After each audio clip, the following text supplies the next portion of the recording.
Dios es bueno y Él está moviéndose. Bueno, hola Revolution Church, es genial estar con todos ustedes. Si eres un invitado con nosotros hoy, te damos una bienvenida especial. Estamos muy contentos de que hayas decidido unirte a nosotros hoy y quiero saludar a todos los campus. Así que hola Lone Tree y hola Ciudad de México, hola Colorado Springs y un saludo a los campus que están construyendo su núcleo en Quito y Puerto Escondido y todo eso. Así que estamos muy emocionados por lo que Dios está haciendo este año y estoy entusiasmado por continuar nuestra serie de enseñanzas este fin de semana. Hemos estado en una serie llamada Guía de Supervivencia para los Últimos Tiempos y esta semana vamos a continuar con esa serie, comenzando con nuestro estudio del libro de Apocalipsis. Así que si eres nuevo en el cristianismo o eres nuevo en la Biblia, estoy feliz de que estés aquí. Nunca voy a olvidar mis primeras veces en la iglesia cuando era algo como abre este libro y este capítulo. Todos pasaban las páginas rapidísimo y yo pensaba, ¿qué rayos? ¿Cómo puedo encontrar esto así? Así que los entiendo. Y estoy pensando en ustedes hoy y los tengo en mente. El libro de Apocalipsis, afortunadamente, es uno de los más fáciles de encontrar porque está completamente al final. Es el último de los 66 libros que componen nuestra Biblia. Si tienen sus Biblias con ustedes, pueden abrirla para empezar el capítulo 1. ¿Cómo recibe el nombre de Apocalipsis? En realidad proviene del primer versículo, Apocalipsis 1:1, la revelación, que en griego es Apocalipsis, de Jesucristo, que Dios le dio para mostrar a sus siervos las cosas que deben suceder pronto y la dio a conocer enviándola por medio de su ángel a su siervo Juan. Así que al adentrarnos en el libro de Apocalipsis, ¿quién es este apóstol Juan? ¿A través de quién se está escribiendo esto? Juan fue uno de los 12 discípulos originales. Él fue uno de los 2 apóstoles originales de Jesús, que en el momento en que recibe esto era un hombre muy anciano y probablemente el último sobreviviente de los 12 originales. En este punto el resto ya habían sido todos martirizados. Él mismo estaba en prisión, pero encarcelado en una isla, la isla de Patmos. Y en el Sabbat o en el Día del Señor, Dios le da esta increíble visión que tenemos como el libro de Apocalipsis. Esta revelación viene en unas series de 7. Un esquema muy simple del libro de Apocalipsis podría ser simplemente 7 cartas, 7 sellos, 7 trompetas y luego 7 copas, con algunas otras cosas en medio y vamos a llegar a todo eso también. Pero hoy vamos a empezar con las 7 cartas. Las 7 cartas específicamente a las 7 iglesias. Pero antes que nada, ¿por qué 7? ¿Por qué Dios tiene todas estas cosas en 7? Bueno, el 7 es un número muy significativo en las páginas de las Escrituras. 7 es el número de Dios, por así decirlo. En el séptimo día, Dios descansó. Después de los 6 días de la creación, el Sabbat fue el séptimo día y era el día del Señor. Muchas de las festividades de Israel debían celebrarse durante un periodo de 7 días. Este número aparece con frecuencia en las profecías y aparece en el libro de Apocalipsis del Señor. La visión y la revelación de Daniel en el Antiguo Testamento de las 70 semanas o los 77 es una manera en que Dios expresa que es la plenitud del tiempo. Es el plan y la cronología completas de Dios. Los muros de Jericó cayeron en el séptimo día después de la séptima vez de marchar alrededor de ellos. Así que este número representa la culminación en las Escrituras, representa plenitud en las Escrituras, representa la plenitud de Dios. ¿Y por qué es esto significativo? Porque son específicamente 7 iglesias, lo que podría significar simbólicamente que representan más que solo 7, sino que representan la totalidad o representan la plenitud. Es importante decir que estas 7 iglesias eran iglesias reales, eran iglesias literales y estaban recibiendo un mensaje de Jesucristo escrito por el apóstol Juan que se aplicaba a su situación exacta y a sus circunstancias exactas en ese día, en esos días. Es verdad. Pero ¿acaso era más que eso? Yo creo que sí. La selección particular de estas 7 iglesias en el contexto del libro de Apocalipsis parece implicar fuertemente que también hay 7 tipos de iglesias. y que son representativas de toda la iglesia, y que ciertamente esto también se aplicaría a la iglesia de los últimos tiempos. Estas 7 cartas que están escritas a estas 7 iglesias, si no sirven también como tipos, están casi de manera extraña metidas al principio de este libro, que trata sobre tantas otras cosas. Creo que también sirven como tipos y representantes del todo. Así que antes de sumergirnos en la primera carta, que se encuentra al comienzo del capítulo 2, quiero que tengamos un poco de contexto del capítulo 1. Apocalipsis 1, 10 a 20. Juan dice: estaba yo en el Espíritu en el día del Señor y oí detrás de mí una gran voz, como sonido de trompeta. Vale la pena decir que puedes estar en el Espíritu en el día del Señor, pero también podemos reunirnos en el día del Señor y nunca entrar en el Espíritu. ¿Cuántos de ustedes entraron en el Espíritu esta mañana? Eso es lo que buscamos cuando nos reunimos como el cuerpo de Cristo. Versículo 11, que decía: escribe en un libro lo que ves y envíalo a las 7 iglesias: a Éfeso, Esmirna, Pérgamo, Teatira, Sardis, Filadelfia y Laodicea. Y me volví para ver de quién era la voz que hablaba conmigo, y al volverme vi 7 candelabros de oro. Y en medio de los candelabros vi a uno semejante al Hijo del Hombre, vestido con una túnica que le llegaba hasta los pies y ceñido por el pecho con un cinto de oro. Su cabeza y sus cabellos eran blancos como la blanca lana, como la nieve. Sus ojos eran como llama de fuego. Sus pies semejantes al bronce bruñido cuando se le ha hecho refulgir en el horno, y su voz como el rugido de muchas aguas. Versículo 16, en su mano derecha tenía 7 estrellas, y de su boca salía una aguda espada de 2 filos. Su rostro era como el sol cuando brilla con toda su fuerza. Cuando le vi, caí como muerto a sus pies. Y él puso su mano derecha sobre mí, diciendo: no temas, yo soy el primero y soy el último y el que vive, y estuve muerto y he aquí estoy vivo por los siglos de los siglos, y tengo las llaves de la muerte y del Hades. Escribe pues las cosas que has visto, y las que son y las que han de suceder después de estas.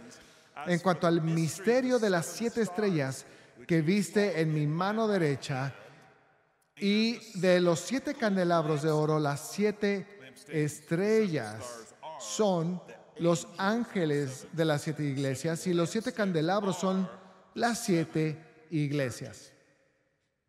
Entonces aquí tenemos a Jesús. Él se le aparece a Juan en forma gloriosa. Esta revelación es tan abrumadora que cayó como si estuviera muerto.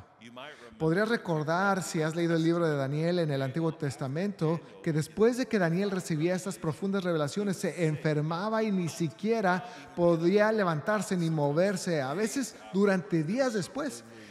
Eran muy abrumadoras para su cuerpo físico, pero él ve a Jesús sosteniendo estas 7 estrellas en su mano y luego caminando en medio de estos 7 candelabros de oro. Hice este bosquejo justo ayer. Es broma, solo estoy continuando mi viaje con el arte de la inteligencia artificial. Nunca pude conseguir a Jesús sosteniendo las 7 estrellas, simplemente no me lo daba. Intenté muchas veces, pero como sea. ¿Qué son las 7 estrellas? ¿Son los 7 ángeles o los 7 mensajeros de las iglesias? ¿Y qué son los 7 candelabros? Son las 7 iglesias. Esos 7 candelabros, muy probablemente, y yo lo creo firmemente, serían los candelabros que también tenían 7 lámparas, 7 candelabros de 7 lámparas, pero también son las 7 iglesias mismas. De nuevo, debemos verlas como iglesias reales y ciertamente escritas a personas reales sobre lo que estaba sucediendo, pero también son simbólicas. Así que Jesús tiene un firme control, un dominio sobre todos los mensajeros de sus iglesias. Esa es la palabra que dice que estaban en su mano, y Él está caminando por todas partes en medio de sus iglesias. Saben que cuando se reúnen con el cuerpo de Cristo y las piedras vivas están unidas para formar el nuevo y mayor templo del Nuevo Testamento, Jesús está caminando en medio de nosotros. Él no está ausente, Él no está separado, Él no está simplemente sentado en el trono en el cielo, sosteniendo las 7 estrellas, sino que también está caminando entre nosotros. Encuentro útil imaginarlo caminando por cada pasillo. Él está aquí, Él está observando, Él no está lejos. Y todo lo que estamos a punto de leer viene en ese contexto. Él tiene la autoridad de estar sentado a la derecha del Padre, pero tiene la presencia de caminar entre sus iglesias. Teniendo todo eso en cuenta, ahora leamos la primera carta a la primera iglesia. Apocalipsis 2, versículos 2 al 7. Dice: escribe al ángel de la iglesia en Éfeso, el que tiene las 7 estrellas en su mano derecha, el que anda entre los 7 candelabros de oro, dice esto: yo conozco tus obras, tu fatiga y tu perseverancia, y que no puedes soportar a los malos, y has sometido a prueba a los que se dicen ser apóstoles y no lo son, y los has hallado mentirosos. Tienes perseverancia y has sufrido por mi nombre y no has desmayado. Pero tengo esto contra ti, que has dejado tu primer amor. Recuerda, por tanto, de dónde has caído y arrepiéntete y haz las obras que hiciste al principio. Si no, vendré a ti y quitaré tu candelabro de su lugar, si no te arrepientes. Sin embargo, tienes esto, que aborreces las obras de los nicolaítas, las cuales yo también aborrezco. El que tiene oído, que oiga lo que el Espíritu dice a las iglesias. Al vencedor le daré a comer del árbol de la vida que está en el paraíso de Dios. Ahora, no sé tú, pero cada vez que leo este pasaje pienso que este es uno de los más profundos y también desconcertantes pasajes de toda la Escritura, porque ¿cómo es esto posible? Puedes estar bien en tanto y aún así estar mal en lo principal. O sea, tenían el trabajo, tenían la perseverancia, incluso tenían el trabajo arduo, dice él. Estaban soportando mucho por causa del nombre de Jesús. No se estaban cansando, ellos no toleraban el mal, incluso aborrecían las obras de los nicolaítas, y Jesús dijo: yo odio esas obras también. En el contexto histórico, lo más probable es que esas obras tuvieran alguna forma de justificar una vida libertina basándose en una falsa definición de la gracia. Sin embargo, ellos estaban haciendo todo eso y es como, ¡wow! Digo, es bastante difícil encontrar una iglesia que tenga todo eso, ¿sabes? Están aferrados a la palabra, ellos están cuidando sus vidas y su doctrina y están perseverando en todas estas cosas. ¿Cómo puedes tener todo eso? Y sin embargo, al mismo tiempo, Jesús dice que han perdido su primer amor y están descuidando las primeras obras. Por cierto, en la traducción que leía anteriormente, algunas traducciones dicen esto: vuelve a hacer las obras que hiciste al principio. Esa no es una traducción justificable del idioma original, es literalmente primeras obras y es paralelo a primer amor. El primer amor hace las primeras obras. Has perdido tu primer amor, necesitas también volver a hacer las primeras obras. ¿Cómo podrías hacer esto? ¿Cómo podrías perder eso mientras haces todas esas otras cosas? Tener todas esas cualidades sorprendentes, pero perder tu primer amor por el Señor es como, bueno, ¿para quién lo estás haciendo entonces? Y eso es muy importante, porque si podemos captarlo, si podemos comprender qué era y cómo fue posible para ellos, podremos entender uno de los mayores riesgos de un corazón sin amor por Dios. Entonces, ¿qué es lo que puede llevar a eso? ¿Qué es lo que puede llevar a creer en las cosas correctas y hacer la mayoría de las cosas correctas, pero sin amor? Tenemos que saberlo, porque no queremos ser así. Ciertamente no queremos ser una iglesia que como cuerpo perdamos nuestro candelabro. Realmente no es una iglesia en ese momento cuando su presencia ya no está allí. No queremos ser eso individualmente. Así que, ¿cómo llegaron las personas a eso para que no lleguemos allí? Podríamos querer decir, bueno, estoy seguro de que les faltaba amor porque estaban perseverando tanto y solo estaban cansados. Estaban simplemente fatigados. No, eso no es verdad. Jesús dice que no se han cansado. No es eso, es una razón diferente. ¿Cuál es esa razón? Hay una clave en este versículo. Presta atención a algo en las Escrituras que resalta, porque resalta por una razón. En los versículos 2 y 3, Jesús da una lista de todas estas grandes cualidades. Hay una cosa que menciona 2 veces. Él menciona la perseverancia. Y eso no es solo un error de traducción, es la misma palabra exacta que se utiliza en griego 2 veces. Es esta palabra hupomone. No es un error. Está ahí por una razón y significa literalmente permanecer debajo. Permanecer debajo. Es esta idea de tener la fuerza para permanecer en una situación presionante, una situación difícil, incluso cuando probablemente tienes la opción de salir de ella. Es permanecer allí cuando tienes la opción de activar la salida de emergencia, por así decirlo. Esta palabra es muy significativa en las Escrituras. Hupomone, resistencia, es aún más significativo de lo que la mayoría de las personas se sentirán cómodas de reconocer. Pero solo necesitamos ver algunos ejemplos. En Lucas 8, cuando Jesús está explicando la buena tierra, Él dice en Lucas 8:15, pero la semilla en la tierra buena, estos son los que han oído la palabra con corazón recto y bueno y la retienen, lo que significa la palabra como la semilla, y dan fruto ¿con qué? Su perseverancia, dar fruto con su perseverancia. Recibir la palabra de Dios, recibir el Evangelio, dice Jesús, significa dar fruto con y por perseverancia. A la gente le encanta escuchar lo que nosotros los maestros decimos. Oye, ¿sabes cómo la rama no tiene que esforzarse? Y no tienes que intentar, y no tienes que empujar y gemir, porque eso no es lo que hacen las ramas. Ellos simplemente producen fruto de manera natural y sin esfuerzo mientras permanecen en la vid. Y aunque hay verdad en eso, la palabra para permanecer y producir fruto es la palabra para resistencia o perseverancia. Es por la perseverancia que permanecerás en y permanecerás debajo y producirás fruto. Sin eso no vas a producir mucho fruto, porque francamente abandonarás el campo antes de que la cosecha siquiera llegue. Lucas 21:19, con vuestra perseverancia ganaréis vuestras almas. Literalmente es ganarán sus almas o adquirirán sus almas por la perseverancia. Ustedes adquirirán sus almas. Esto es incómodo, pero quédate conmigo. Lucas capítulo 21, en contexto, Jesús está hablando sobre la persecución garantizada por la fe para sus seguidores. Él dice, seréis odiados por todos a causa de mi nombre, pero ni un cabello de vuestras cabezas perecerá. Por la perseverancia adquirirán sus almas. Entonces, ¿la perseverancia te salva? No.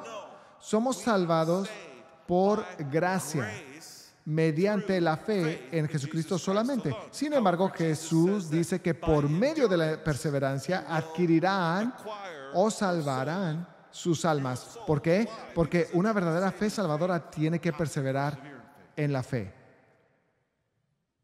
La perseverancia importa, e importa mucho. Es esencial para una fe salvadora en Jesús en este mundo. Romanos 2 incluso dice que cuando estemos ante Dios en juicio, versículos 6 y 7, pagará a cada uno conforme a sus obras. No olvides, eres salvo por gracia, pero también eres recompensado según las obras que provienen de esa gracia. Versículo 7, a los que por la perseverancia en hacer el bien buscan gloria, honor e inmortalidad, ellos recibirán vida eterna. Así que una vez más tenemos la obtención de la vida eterna conectada a aquellos que perseverando hacen el bien. Y lo que vas a ver al final de todas estas 7 cartas a las iglesias en Apocalipsis es que terminan de la misma manera, por la perseverancia, prevaleciendo, venciendo. Por alguna forma de esto heredarás el reino de Dios. Para todos los que buscan seguir al Señor y vivir una vida que sea digna del llamado que tenemos en Él, requerirá perseverancia. ¿Por qué? Primero, porque la maldición de este mundo caído es real. Hay cardos y espinas y amigo, tienes que trabajar duro para mantenerte a flote en este mundo. La vida está llena, la vida de todos es ocupada y llena, y luego encima de eso dedicarse a hacer buenas obras en el nombre de Jesús para que Él sea glorificado Amigo, eso es solo trabajo adicional encima de todo lo que los demás tienen, excepto que ellos no están haciendo esas cosas adicionales. Así que se necesita perseverancia y perseverancia continua solo para vivir la vida cristiana. Pero también, además de eso, la oposición es real. Digo, cuando estás haciendo buenas obras y las estás haciendo en el nombre de Jesús, hay oposición, hay persecución. Entonces, tenemos esta idea de perseverancia. No se trata solo de hacer una buena obra una vez, es perseverar en esas buenas obras. ¿Y qué hace la perseverancia en las buenas obras? Muestra que hay una fe salvadora que continúa siendo activa. Hay una perseverancia en la fe que salva. Cuando dejamos de hacer buenas obras por causa de la gracia, déjenme decirles que eso es una señal de alarma, de que ya no estamos firmes en la gracia que viene por la fe. Hay una conexión muy estrecha entre la perseverancia en las buenas obras y la vida eterna.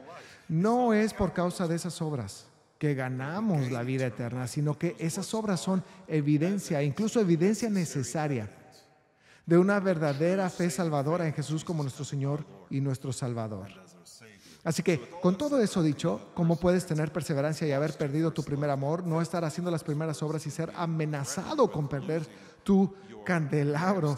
Como recordatorio, el candelabro es la iglesia misma. Jesús está diciendo, si quito mi presencia de entre ustedes, pueden seguir reunidos, pero si quien convocó la reunión no está presente, ya no es una iglesia. Incluso si dice iglesia en el letrero. Se los he expresado anteriormente y lo expreso de nuevo. Hay muchas iglesias, como he oído por el Espíritu, que ya han perdido su candelabro y ni siquiera lo saben. Incluso denominaciones que lo han negado tan completamente como su primer amor. Rechazaron su presencia en medio de ellos, han perdido sus candelabros. Es lo peor que podría suceder. No hay poder, no hay presencia para la ruptura de cadenas, para la salvación de almas, para nada del reino de Dios, si Él no es quien está presente en nuestras reuniones. ¿Cómo puedes tener perseverancia entonces y carecer de amor? La clave para esto se encuentra en Romanos 5. Romanos 5 es un texto muy conocido que habla sobre la secuencia de la santificación y la purificación en nuestras vidas. La perseverancia está justo en medio de esto. Vamos a leerlo y luego desglosarlo para entender cómo alguien puede atorarse con la perseverancia pero no seguir adelante después. Versículos 1 al 5, por tanto, habiendo sido justificados por la fe, tenemos paz para con Dios por medio de nuestro Señor Jesucristo, por medio de quien también hemos obtenido entrada por la fe a esta gracia en la cual estamos firmes y nos gloriamos en la esperanza de la gloria de Dios. Y no solo esto, versículo 3, sino que también nos gloriamos en las tribulaciones, sabiendo que la tribulación produce paciencia y la paciencia carácter probado y el carácter probado esperanza y la esperanza no desilusiona porque el amor de Dios ha sido derramado en nuestros corazones por medio del Espíritu Santo que nos fue dado. Hay un proceso en la progresión aquí, pero debes entender que esa progresión no está garantizada. Esto puede interrumpirse en cualquier punto. Entonces, en el versículo 1 se nos dice que estamos justificados. Eso significa que estamos reconciliados con Dios. Hablemos de nuestra salvación por fe en Jesucristo. Él solo es Dios, Él solo es Hijo de Dios. Él es el que vino y abrió un camino para que nos reconciliáramos con Dios. Él es el camino, el único camino. No hay otro camino a Dios. No hay otra manera de tener paz con Dios más que a través de Jesucristo. Así que somos salvos del pecado y de la muerte por la fe. Somos reconciliados y declarados justos ante el Señor de esa manera. Entonces podemos mantenernos en esta gracia que se nos ha dado. Y entonces, ¿qué hacemos? Versículo 2, y nos gloriamos o nos jactamos en la esperanza de la gloria de Dios. Pero también el versículo 3 menciona a la tribulación como entrando en esta progresión. Y no solo esto, sino que también nos gloriamos en las tribulaciones, sabiendo que la tribulación produce paciencia o perseverancia. Ahora, si escuchas a alguien que está presumiendo, jactándose de la esperanza que tiene en Dios, la confianza que tiene en Dios y lo que eso va a significar para ellos, y luego justo después de eso llega tribulación a sus vidas, ¿qué esperas? Esperas que la esperanza simplemente se les desvanezca. Y sin embargo, si seguimos leyendo en esta secuencia, en realidad nos lleva de vuelta a la esperanza. Comienza con esperanza y regresa a la esperanza. ¿Pero cómo? ¿Por qué? Bueno, dice que nos gloriamos en las tribulaciones porque producen perseverancia. Pero nuevamente esta secuencia puede romperse en cualquier momento. Muchos no perseveran, no permanecen debajo, simplemente abortan la misión cuando quieren seguir a Dios. Y esto implica un costo que ellos consideran demasiado alto de pagar. Tienes que escoger quedarte en el plan de Dios, en la voluntad de Dios, y no escapar si deseas que esta progresión se complete.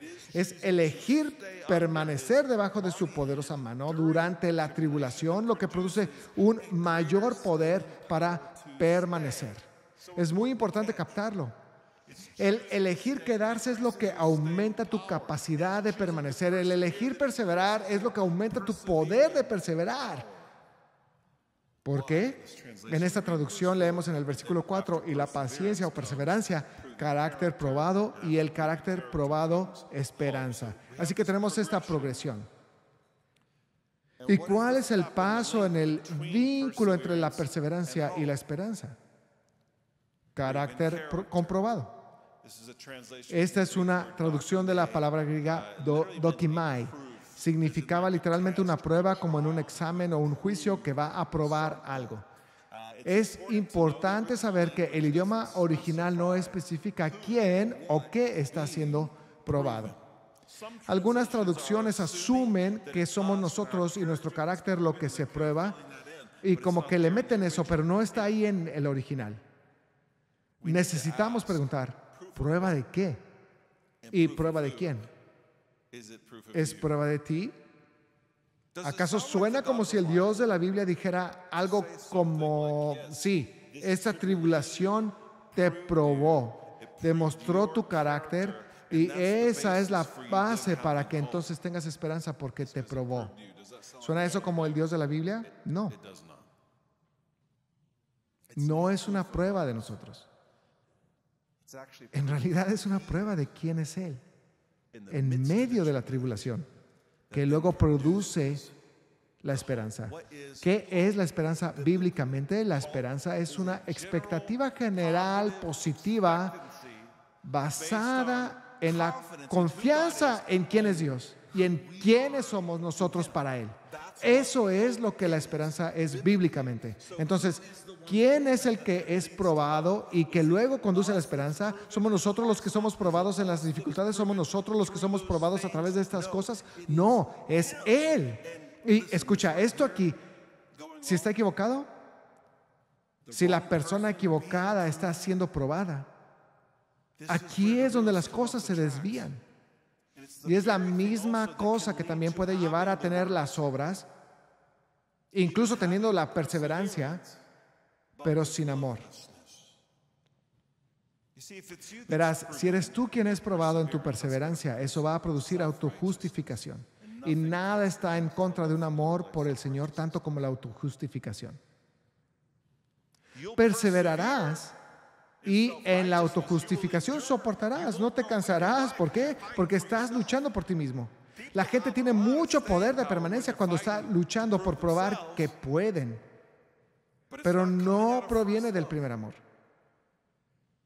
Está proviniendo de la autojustificación. Qué tan bueno eres, qué tan fiel eres, qué tan tenaz eres. Eso es autojustificación. Pero si es Dios quien es probado y si es su carácter el que fue probado en medio de la tribulación, entonces eso conducirá a la esperanza de la confianza en Él, no a la autojustificación, sino a una esperanza inquebrantable basada en quién es Él, quiénes somos nosotros para Él, una confianza que puede sobrevivir a situaciones más desestabilizadoras porque ha aprendido a ver quién es Dios en medio de ellas.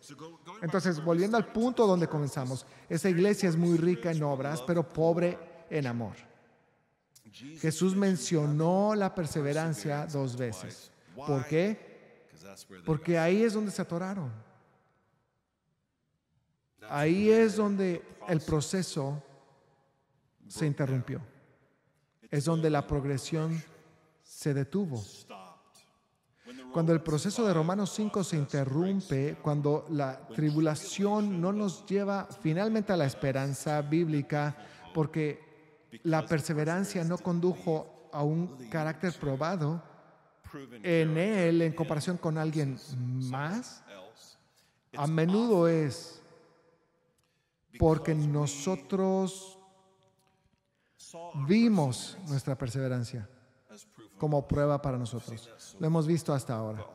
Pero también, ¿sabes qué es lo que a menudo estorba a que la perseverancia llegue a la prueba de Él? Estas son realmente importantes. Quiero que realmente escuches esto. Una de ellas es cuando queremos que Dios, su bondad y su carácter se muestren de una sola manera. Eso realmente te impedirá ver la bondad de Dios en medio de tu tribulación y perseverancia. Cuando queremos ver su bondad mostrada únicamente en la manera como nosotros queremos que su bondad sea mostrada. La segunda forma es no pensar en lo eterno. Las comento muy brevemente. Cuando queremos que Dios sea solo nuestro protector o nuestro libertador para sacarnos de esa circunstancia, pero realmente no queremos verlo como el Redentor que tomó algo malo y luego lo redimió y lo convirtió en algo bueno, o no queremos verlo como el sanador de las heridas que Él nos ha permitido experimentar, entonces a menudo no atribuiremos bondad a Dios en nuestra tribulación y en nuestro tiempo de perseverancia. Porque francamente le echaremos la culpa por permitirnos pasar por eso y no librarnos de ello. Por lo tanto, el que queramos que su bondad se muestre de una sola manera es un gran obstáculo para las personas. Quiero que Él sea mi protector, quiero que Él sea mi libertador. Eso obstaculiza ver la prueba de su carácter y que luego esa prueba lleva a la esperanza bíblica. Pero otra cosa que se interpone es la falta de perspectiva eterna. En última instancia, creyente, seremos salvos y seremos rescatados y seremos libres y todo será restaurado y redimido y así sucesivamente sanados y a salvo de todo en este mundo. Lo seremos. Entonces, aún no significa nunca. Y ese nunca a veces termina superando a un creyente en esta vida. Aún no significa nunca. No significa nunca. Aún no significa nunca. Significa que aún no. Significa aún no. Nunca interpretes el carácter de Dios sin tener en cuenta la eternidad y la plenitud de su carácter siendo manifestada y lo que Él hará en aquel día. Iglesia, puedo decirles que para mí personalmente, cuando leo sobre el libro, quiero decir la carta a la iglesia de Éfeso, no es tan difícil para mí entender cómo es esto posible. Y de hecho es porque me recuerda mucho a la denominación en la que vine a la fe. Me digo, he estado ahí, he sido parte de esto, conozco bastante bien este ambiente. Tener una iglesia que ama la Biblia y ama la obediencia a la palabra de Dios y no descuidan la doctrina, sino que de hecho son cazadores de herejías muy astutos que están prestando atención a cada pequeña herejía que está ocurriendo, ¿sabes? Ellos son perseverantes y no se rinden fácilmente. Luchan y siguen luchando cuando otros dejan la lucha, siguen adelante en la lucha por la doctrina y por la pureza y por este tipo de cosas. He sido parte de una denominación que tenía en gran medida esas cualidades, pero diría que al mismo tiempo, no todos, pero algunos, quizá incluso muchos, en mi experiencia, no percibí que realmente amaran al Señor. No percibí que tuvieran este ardiente corazón de amor por Él. Y también noté que había una verdadera debilidad en dos áreas particulares del cristianismo, la adoración y oración. Esto es importante, aguántame un poco. Miren, la alabanza bíblica es descrita de una manera determinada y es elogiada cuando se hace así, y realmente no es elogiada hecha de otra manera. Digo, muchas personas dicen se trata de tu corazón y no de tus acciones, pero la Biblia también nos dice las acciones que Dios espera de su pueblo de una manera que es adecuada para alabarlo. Él espera una adoración alegre. Salmo 100, aclamad con júbilo al Señor, venid ante Él con cánticos de júbilo. La alabanza bíblica se describe como aplaudir y gritar. Salmo 47:1, batid palmas, pueblos todos, aclamad a Dios con voz de júbilo. La alabanza bíblica se describe como danzar ante el Señor. Que alaben su nombre con danza. Salmo 149:3, 2 Samuel 6:14. David danzaba con toda su fuerza delante del Señor. La alabanza bíblica se describe como arrodillarse ante el Señor. Venid, adoremos y postrémonos, doblemos la rodilla ante el Señor nuestro Hacedor, postrándose. Incluso los 24 ancianos se postran delante del que está sentado en el trono y adoran al que vive por los siglos de los siglos. La alabanza bíblica se menciona regularmente como cantar una nueva canción al Señor para honrar las nuevas cosas que Dios continúa haciendo. Cántenle una canción nueva, den voces de alegría, cantad al Señor un cántico nuevo, toda la tierra. Pero déjenme decirles, no todos, pero muchos en algunos de esos círculos de los que salí, ciertamente no les gustaban los cánticos nuevos. Nunca recuerdo haber visto a alguien arrodillarse en la iglesia y mucho menos postrarse de cara al suelo ante el Señor. Nunca hubo gritos, te habrían echado por eso, mucho menos bailar, te habrían declarado, ya sabes, un poco loco por eso. No había mucho gozo, reverencia solemne. La cosa es que amaban la Biblia, pero en realidad no amaban toda la Biblia. Es importante mencionar que ser débil en la adoración y ser una iglesia de la palabra no van de la mano. En serio, no puede ser. Y cuando se trataba de la oración era prácticamente cero. No recuerdo que nos convocaran a alguna reunión de oración. O sea, orábamos antes de comer nuestra pizza grasienta, que Dios la bendiga para el fortalecimiento de nuestros cuerpos, pero eso fue todo.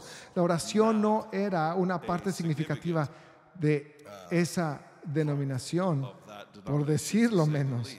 Esto es importante porque hay ciertas actividades en la Biblia que se describen como verticales, que significa que se realizan en servicio al Señor, para ministrar al Señor, en contraste con aquellos que se realizan en servicio a otros y para ministrar a otros, aunque por el Señor. ¿Estás entendiendo?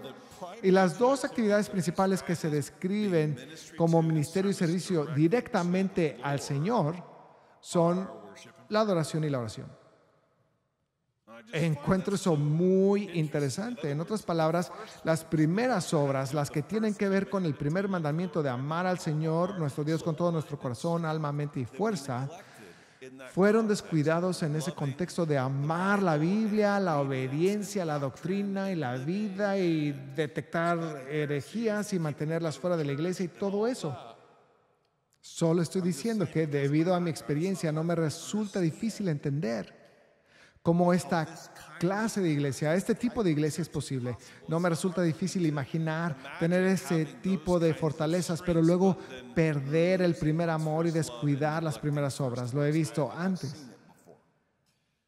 Te diré algo más que noté en gran medida y obtuve mucho de mis experiencias pasadas. No estoy menospreciando todo y ciertamente no estoy mencionando nombres aquí, pero la autojustificación era bastante común entre nosotros en ese contexto. ¿Por qué? Porque cuando perseveras en tus obras, incluso a través de la tribulación o la prueba, y lo ves como si eso hubiera probado tu carácter, eso no produce amor por el Señor, eso produce autojustificación. Ves tu permanencia como una prueba de ti, no de Él. Y esa es la diferencia. Esa es la división en el camino. El carácter de quién es el que se prueba. Eso determina si la secuencia continúa o si se rompe. Y bueno, concluiré con esto. Cuando leemos en el versículo 1 de Apocalipsis 2, dice: escribe al ángel de la iglesia. Esta palabra ángel es la palabra griega angelos, suena como ángeles, es de donde obtenemos la palabra ángel, pero es exactamente la misma palabra para mensajero. Eso, de hecho, es así tanto en el hebreo del Antiguo Testamento y en el griego del Nuevo Testamento. La palabra para mensajero y ángel es la misma palabra exacta. Así que solo el contexto determina cómo lo traduces, si como ángel o como mensajero. Déjenme decirles que Juan no está escribiendo a un ser espiritual aquí, a un ángel. Él está escribiendo al mensajero real de la iglesia. Él está escribiendo al predicador principal y autoridad espiritual sobre esa iglesia, que luego entregaría ese mensaje de Jesús a ellos. Y señalo esto porque el pastor predicador de una iglesia está destinado a ser un mensajero. De hecho, la palabra predicar en el Nuevo Testamento es literalmente la palabra proclamar como heraldo. Es un término único que realmente no se aplica mucho en nuestra sociedad. Un heraldo era alguien que llevaba un mensaje de un rey y luego iba a donde el rey lo enviaba y luego proclamaba el mensaje del rey a ese pueblo, a esa ciudad, a ese distrito, a esa región. Eso es lo que era un heraldo. No era su propio mensaje. No tenían la autoridad para añadir o quitar nada de ese mensaje. Debían proclamar el mensaje del rey con lealtad y fidelidad hacia él. Notarán que nunca uso la frase mi sermón o mi mensaje. Uno, si es mío, no te va a ayudar mucho. Pero dos, el llamado a ser un heraldo es el llamado a no tener un mensaje propio, sino en la mayor medida posible a proclamar su mensaje.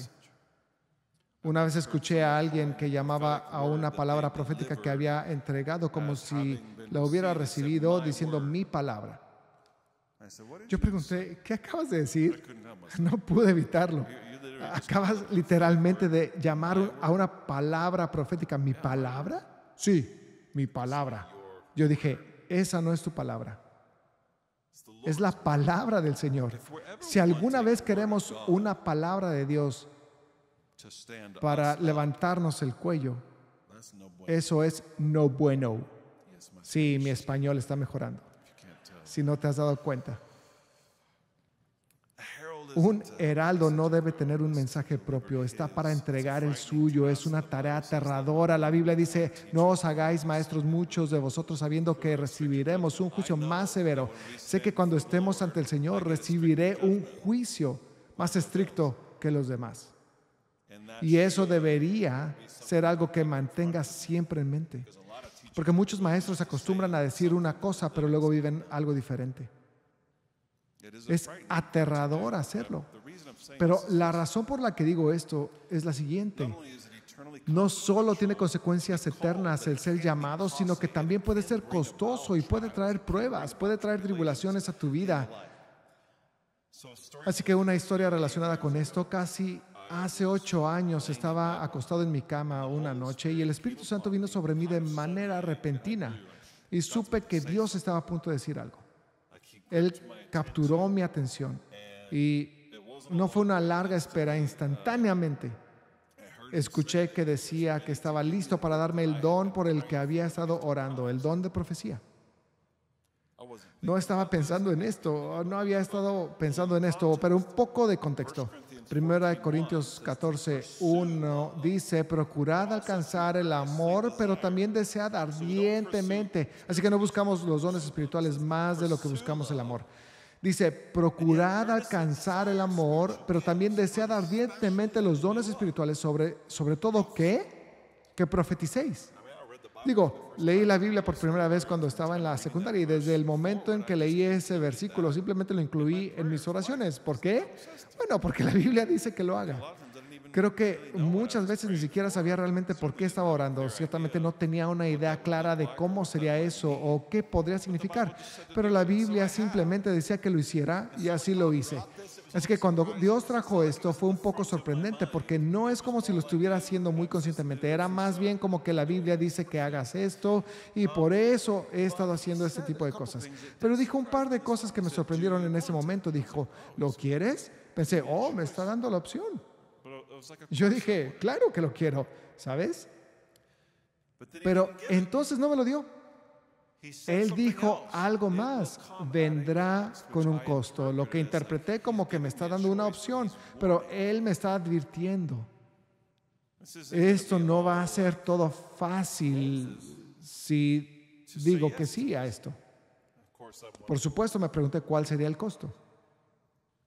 Por eso pregunté cuál será el costo. Él no respondió a eso. Sabía que no debía haberlo preguntado. Ustedes sabían que no debía preguntar eso cuando lo escucharon. Pero simplemente me senté allí por un momento y simplemente decidí, bueno, si Dios quiere darme un don para su servicio y para sus propósitos, ¿quién soy yo para rechazar eso? Porque me va a costar algo a nivel personal. Además, realmente no podía imaginar cómo podría costar tanto. No podía. Así que dije que sí. Y no pasó nada. No sé si pensaba que iba a ser llevado al paraíso y escuchar cosas indecibles que debían ser selladas o algo así. Nada de eso sucedió. Fue solo el momento. Simplemente terminó y pensé, ok. Y no pasó nada al día siguiente, y no pasó nada al día siguiente. De hecho, estábamos yendo de vacaciones en ese momento. Y era como, bueno, realmente nada ha cambiado. Pero sé que eso fue real. Nada cambió hasta que fui a escribir mi siguiente sermón. Y cuando fui a escribir mi siguiente sermón, ni siquiera sé cómo describirlo. Era como si las páginas de las Escrituras y las palabras de las Escrituras, Dios las hubiera sumergido en fuego y luego las hubiera metido dentro de mi estómago. Y realmente sentí que había una palabra ardiente de arrepentimiento que tenía esta presión volcánica como si tuviera que salir. Como no puedo mantener esto dentro, me matará si no lo dejo salir. Y así, ese sermón marcó una diferencia en mi predicación a partir de ese momento. Yo diría, porque antes probablemente la gente habría descrito lo que enseñaba como desafiante y en ese punto era como completamente costoso, completamente como toma tu cruz. A partir de ese momento he escuchado a la gente describir a menudo la experiencia de escucharme predicar como peligrosa para la carne. Me mantengo bastante consistente desde ese día en adelante. Pero Dios me dio una palabra profética principal. En realidad se basaba en una de las 7 cartas a las 7 iglesias en Apocalipsis. La palabra fue nosotros. Nosotros somos la Odisea. Creemos que somos ricos y que no necesitamos nada. Pero de hecho, somos nosotros quienes, hablando espiritualmente, somos miserables, pobres, ciegos y desnudos. Y necesitamos arrepentirnos. Somos los tibios y pensamos que somos calientes, pero no lo somos. Esa fue la palabra. Esta iglesia, bueno, solo diré esto, había sido nombrada poco antes de eso, publicitada como la iglesia de más rápido crecimiento en los Estados Unidos de América. A partir de ese día, tal vez nos convertimos en la iglesia de más rápido encogimiento en Estados Unidos. Afortunadamente, eso no está publicado en ningún lugar, pero honestamente, el núcleo que plantó esta iglesia fueron los aproximadamente 300 que no se ofendieron por esa palabra, sino que la escucharon. Sin entrar en detalles, lo diré de esta manera. A los amigos del ministerio, los amigos que tengo que han estado en el ministerio por mucho tiempo y han visto cómo esto ha transcurrido a lo largo de las décadas, a menudo me dicen algo muy similar. Dirán que nuestras vidas enteras están llenas de personas que pasaron por una fracción de lo que tú pasaste. Pero ellos dejaron el ministerio como resultado de lo que vivieron. Y han pasado el resto de sus vidas hablando de cómo fueron heridos por la iglesia. Y vi lo que pasaste, fue mucho más, pero sigues adelante. Y nunca te escucho hablar de haber sido herido por la iglesia. ¿Cuál es la diferencia? te prometo esto. Mi carácter no fue puesto a prueba en la adversidad. Voy a volver a eso en un segundo. Sino el suyo, su carácter, fue probado en la adversidad. Esa es la diferencia. Es exactamente lo que vemos en este verso. Eso me recuerda a Job, al final de Job, después de que Job había soportado tanta tribulación. Y después de este periodo de lucha y conflicto, ¿cómo es posible que Dios pueda ser bueno y permitir que esto me suceda? Finalmente tiene su momento cuando se prueba el carácter de Dios. Llega hacia el final, Job 42:5, de oídas te había oído, mas ahora mis ojos te ven. Ese es el momento en que se prueba el carácter. Es su carácter el que se demuestra en la perseverancia, que lo hace. Así que para mí es como si Él me permitió pasar por cosas por las que no me gustó que Él me permitiera pasar. Él me permitió que experimentara cosas que no me gustaron que permitiera que experimentara. Sin embargo, podría enumerar fácilmente una docena de cosas sobre la bondad de Dios que he visto en medio de la prueba, en medio de la tribulación. Y cuando reflexiono sobre esas cosas, ¿sabes qué sucede? Crece mi confianza en que voy a ver la bondad de Dios aún más en el futuro. Ya puedo reconocerlo, pero por eso creo que voy a verlo aún más mañana. Y honestamente, si pudiera darle solo un consejo personal que ha sido tal vez una de las cosas más significativas para ayudarme a permanecer debajo en lugar de escapar, es esta. Cuando lo que Dios me permite atravesar, ya sea su llamado o lo que sea, cuando eso saca lo peor de mí, ese es el momento para darle gracias más. Porque ahora estoy más cerca de un logro de lo que he estado. Cuando lo que Él permite que viva saca lo peor de mí, en realidad es el momento de agradecerle más. ¿Por qué? Porque lo que está saliendo de mí en ese momento de presión ya estaba ahí, solo que no lo sabía. Ya estaba ahí, Dios lo vio, yo simplemente no lo sabía. Ahora se está revelando, ahora está siendo expuesto, y si me mantengo bajo su mano, Él lo sacará de mi corazón. Y si el amor del Señor es tu meta, su presencia y su voluntad, el permitir que Él te santifique, vale la pena pasar por todo eso. Vale la pena pasar por el fuego para ser refinado por el fuego. A menudo encuentro que cuando lo peor de las personas sale a la luz, simplemente comienzan a culpar y luego escapan. No se dan cuenta de que Dios les está amando en ese momento. Él les está mostrando que hay algo en ellos que necesita salir de ellos. No es que esto te esté haciendo eso, sino que eso está exponiendo eso. Es que eso está revelando eso. Los buenos tiempos, odio decirlo, pero simplemente no revelan eso de la misma manera. Ese no es el momento de huir, sino de decir gracias, Dios, porque estás más cerca de la obra de refinamiento de Dios, que luego te prepara para recibir las promesas de Dios en tu vida. Esos momentos más difíciles, cuando lo peor de nosotros sale, es donde se toma la decisión.